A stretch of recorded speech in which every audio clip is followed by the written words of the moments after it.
यूसुफ भाई, ये जो पूरी लड़ाई है, दिल्ली की लड़ाई, इसको आप किस नजर से देखते हैं?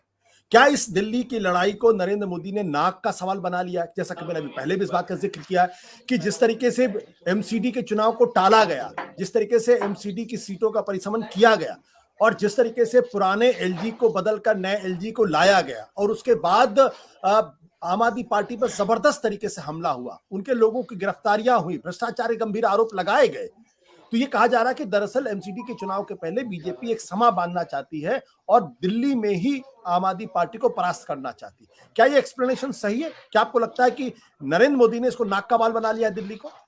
जी बिल्कुल, नरेंद्र मोदी ने दिल्ली को नाक का सवाल बना लिया है। इसलिए बना लिया है क्योंकि इसी दिल्ली से नरेंद्र मोदी की नाक में दम हो रहा है। और नरेंद्र मोदी की नाक के नीचे अरविंद केजरीवाल ने बीजेपी को पटक पटक के मारा है। 2 बार नहीं, 3 बार मारा है विधानसभा चुनाव में। ये कह देना कि साहब वो सिर्फ कांग्रेस का वोट खा गई आम आदमी पार्टी, गलत होगा। उसने बीजेपी का भी वोट बटोर लिया है और बीजेपी को एकदम हाशिए पे लाके छोड़ दिया है। कांग्रेस तो पूरी तरह जीरो हो चुकी है दिल्ली में विधानसभा चुनाव में। और पिछले एमसीडी के चुनाव में भी आम आदमी पार्टी नंबर 2 की पार्टी थी। उसकी ताकत को कम करके इसलिए नहीं आंका जा सकता कि एमसीडी का पहला चुनाव आम आदमी पार्टी ने 2017 में लड़ा था और उस चुनाव में 26% वोट हासिल किए थे, 26% से ज्यादा, जबकि बीजेपी 36% वोट के साथ नंबर 1 पर रही थी और कांग्रेस सुकड़ गई थी। और कांग्रेस को सिर्फ 21% वोट मिले थे। तो अब ये दूसरा चुनाव एमसीडी का है।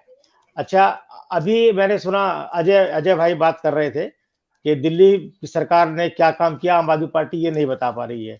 बिल्कुल सही बात है, लेकिन आम आदमी पार्टी को इस चुनाव में अपने कामकाज का तो हिसाब देना ही नहीं है। एमसीडी के चुनाव में तो बीजेपी को हिसाब दे रहा है क्योंकि पिछले 15 साल से बीजेपी एमसीडी की सत्ता में है, तो सवाल उससे होना चाहिए। अरविंद केजरीवाल को 2025 में हिसाब देना होगा कि उन्होंने दिल्ली में मुख्यमंत्री बनने के बाद, सरकार बनने के बाद क्या कामकाज किया है। वो एग्जाम बाद में आएगा, ये प्री है, वो मेंस होगा। तो यहाँ पर आम आदमी पार्टी ने बहुत खूबसूरती से बीजेपी को बैकफुट पे लाके खड़ा कर दिया है। जो कूड़े के पहाड़ लोग देखते थे चंडीगढ़ जाते हुए, राजस्थान की तरफ जाते हुए या यूपी गेट के पास दिखते थे, लेकिन वो चुनावी मुद्दा नहीं थे, अरविंद केजरीवाल ने बड़ी खूबसूरती से उसे बीजेपी के मत्थे मर दिया है।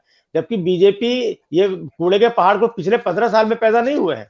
कूड़े के पहाड़ तो जब हम लोग दिल्ली आए थे 25 साल पहले, तब भी कूड़े के पहाड़ थे। लेकिन अरविंद केजरीवाल ने पूरे चुनाव को कूड़े के पहाड़ के, क्योंकि वो विजिबल है, सबको दिखते हैं और उसके नुकसान उस इलाके में रहने वाले लोगों के रहते हैं, तो पहली बार चुनावी मुद्दा बड़ी खूबसूरती से बना दिया है और ये एस्टेब्लिश लगभग कर दिया है कि इसके पूरे के लिए बीजेपी जिम्मेदार है। क्योंकि बीजेपी लगातार 3 बार से एमसीडी में सत्ता में है और इस लड़ाई को अरविंद केजरीवाल ने बहुत खूबसूरती से उठाया है। तो मुझे ये लगता है कि बीजेपी ने तो पूरी कोशिश की है कि आम आदमी पार्टी को दिल्ली में उलझा दिया जाए, दिल्ली में खत्म किया जाए। इसीलिए गुजरात के चुनाव के बीच यहाँ के चुनाव रखे गए ताकि आम आदमी पार्टी का जो शीर्ष नेतृत्व है वो गुजरात से फोकस हटा करके यहाँ रखे। सतीश जी ने बहुत सही बात कही थी कि बहुत ज्यादा इसका असर नहीं पड़ेगा और मुझे भी ऐसा लगता है कि बहुत ज्यादा असर नहीं पड़ेगा। दूसरी बात यह है कि आम आदमी पार्टी से बीजेपी आखिर डर क्यों रही है। ये बात तो अभी अजय जी ने भी कही कि आम आदमी पार्टी की काट जो है वो बीजेपी के पास नहीं है। बीजेपी अगर डाल है तो आम आदमी खुद को पात करके दिखा रही है, उसे चैलेंज कर रही है, उसकी पिच पे जाके चैलेंज कर रही है, चाहे वो हिंदुत्व का मुद्दा हो, चाहे वो कामकाज का मुद्दा हो, चाहे वो लाभार्थी योजना का मुद्दा हो। तो ये आम आदमी पार्टी ने जिस तरह से बीजेपी की नाक में दम किया है, उस गुरिल्ला वार एक तरह से वो कर रही है, तो उससे बीजेपी हैरान है। और अगर वो दिल्ली 3 चुनाव में बीजेपी आम आदमी पार्टी को नहीं हरा पाई है, तो बीजेपी के लिए ये बात तो कहीं ना कहीं अफसोसनाक है कि भाई हम कुछ भी करके उसको हरा नहीं पा रहे हैं। तमाम तरह के एक मंत्री गिरफ्तार है और कई मंत्रियों में गिरफ्तारी की तलवार लटकी हुई है। मनीष सिसोदिया बार बार कहते हैं भाई आप बताइए मेरे घर से क्या मिला आपको। न सीबीआई के पास जवाब है, न ईडी के पास जवाब है, न बीजेपी के किसी प्रवक्ता के पास जवाब है। आखिर गिरफ्तारी क्यों नहीं हो रही है? तो ये तमाम तरह के सवाल है। लेकिन अगर हम फोकस करें इस पूरी डिबेट को कि आम एमसीडी का चुनाव महत्वपूर्ण है, बीजेपी के लिए भी महत्वपूर्ण है। क्योंकि बीजेपी के लिए इसलिए महत्वपूर्ण है कि अगर बीजेपी एमसीडी का चुनाव हारती है तो उसके लिए सबसे ज्यादा शर्मनाक होगा, विधानसभा चुनाव से हारने से ज्यादा शर्मनाक होगा ये एमसीडी का चुनाव हारना। और अगर आम आदमी पार्टी अगर चुनाव जीतती है उसकी ये बहुत बड़ी उपलब्धि होगी। आम आदमी पार्टी दिल्ली में कह के चल रही है, दिल्ली में भी मतलब एमसीडी में भी केजरीवाल, ये उनका नारा है कि दिल्ली की जनता ने 3 बार उन्हें सत्ता सौंपी, पहली बार कांग्रेस के समर्थन से, 2 बार पूर्ण बहुमत से, तो आम आदमी पार्टी उसके आधार पर वोट मांग रही है। पिछले चुनाव में भी अरविंद केजरीवाल ने डंके की चोट पे कहा था कि भाई अगर हमने आपको लगता है कि हमने काम किया है तो आप हमें वोट दो, वरना किसी और को वोट दे दो। तो दिल्ली की जनता ने उन्हें दोबारा बहुमत दे दिया। तो इसका मतलब दिल्ली की जनता ये मानती है कि आम आदमी पार्टी ने उनके लिए काम किया, इसलिए विधानसभा में चुना के भेजा। अब इसी के आधार पे वो हमें काम दिखे ना दिखे, दैट इज डिफरेंट थिंग। जो दिल्ली का वोटर है उसे काम दिख रहा है, वो उसे वोट दे रहा है, ये उसकी यूसुफ भाई, गारंटी है। या यहाँ पे एक सवाल इस बात को लेकर ये कि विधानसभा के चुनाव में तो आम आदमी पार्टी जीतती है, लेकिन 67 सीट लाने के बाद भी 2 साल के बाद जब म्युनिसिपैलिटी के चुनाव होते हैं, एमसीडी का चुनाव होता है, तो आम आदमी पार्टी को भी उसी तरीके की जीत एमसीडी के चुनाव में मिली, वो नहीं मिलती है। और बीजेपी अप्रत्याशित रूप से अपने सारे कैंडिडेट, जीते हुए कैंडिडेट्स को बदल देती है, नए कैंडिडेट पूरी तरीके से उतारती है 272 सीटों पर, और वो 180 को सीटें जीत के ले जाती है। तो क्या कारण है कि विधानसभा में तो उसको वोट मिलता है आम आदमी पार्टी को, म्युनिसिपैलिटी में वोट नहीं मिलता है, या पार्लियामेंट के चुनाव में वोट नहीं मिलता है? ऐसा क्यों है?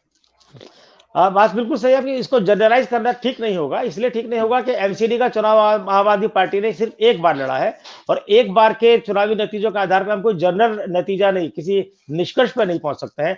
इस चुनाव में क्या होगा, उसके बाद 2 चुनाव के में जो वोट मिलेगा उसके नतीजों को हम कर सकते हैं।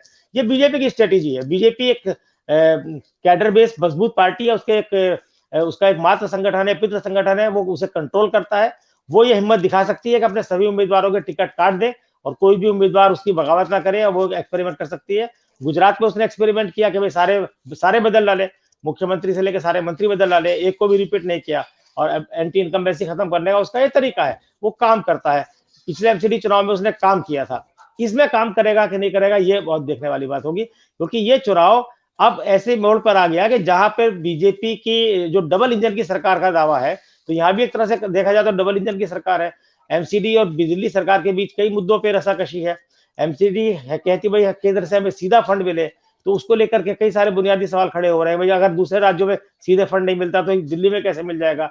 दिल्ली सरकार की ताकत को कम करने के लिए जिस तरह से संवैधानिक संशोधन किए गए, कई कानून बनाए गए, वो सब हमें देखता है। तो यहाँ पर जो अरविंद केजरीवाल का जो जनता में बेस है, वो ये मान के चलता है कि भाई अरविंद केजरीवाल की पार्टी की जो सरकार है वो दिल्ली में अच्छे काम कर रही है, और केंद्र सरकार उसके जबरदस्ती परेशान कर रही है। ये मैसेज देने में अरविंद केजरीवाल काफी हद तक कामयाब है। अब ये देखना होगा कि इस एमसीडी के चुनाव में जो आम आदमी पार्टी के मेरे ख्याल में 47 शायद जीते थे, 46 या 49, तो उन्होंने क्या काम किया है, उसको कितना कर पाए हैं अपने क्षेत्र में, उनका क्या इनकम्बेंसी फैक्टर है। क्योंकि अभी अगर हम 2021 में बाई इलेक्शन हुआ था एमसीडी का, उसमें एक सीट बीजेपी की खाली हुई थी, तो वो आम आदमी पार्टी ने जीती, एक सीट आम आदमी पार्टी की वो कांग्रेस ने जीती थी, तो हिसाब लगभग बराबर था। तो इसका मतलब ये है कि अभी तक जो है वो बीजेपी और आम आदमी पार्टी के बीच जो है कांटे की टक्कर यहाँ दिखाई दे रही है। अगर एमसीडी में भी केजरीवाल आ जाते हैं, जिस तरह का उनका नारा है, तो बीजेपी के लिए परेशानी वाली बात होगी। जहां तक आपने लोकसभा चुनाव की बात की, देखिए लोकसभा में आज भी नरेंद्र मोदी प्रधानमंत्री पद के लिए पहली पसंद है। भारत के किसी भी हिस्से में आप चले जाइए, इसलिए लोकसभा चुनाव में अरविंद केजरीवाल की पार्टी के उम्मीदवारों को उतने वोट नहीं मिले, और बल्कि यहाँ पर लोकसभा के हिसाब से अगर आप देखें तो कांग्रेस बीजेपी का मुकाबला कांग्रेस से रहा। आम आदमी पार्टी लगभग सभी सीटों पर मेरे ख्याल में तीसरे नंबर पर ही थी। तो जब लोकसभा केंद्र की सरकार की बात आती है तो मुकाबला बीजेपी और कांग्रेस के बीच हो जाता है। जब दिल्ली में विधानसभा की बात आती है तो चूंकि केजरीवाल अब सत्ता में है, तो केजरीवाल को जो टक्कर देने वाली पार्टी है उसके बीच मुकाबला हो जाता है, इसलिए वोटिंग पैटर्न बदल जाता है। और ये फिनोमेना सिर्फ दिल्ली में नहीं है, ये फिनोमेना बाकी सारे प्रदेशों में है। सत्य हिंदी का ऐप डाउनलोड करें गूगल प्ले स्टोर पर।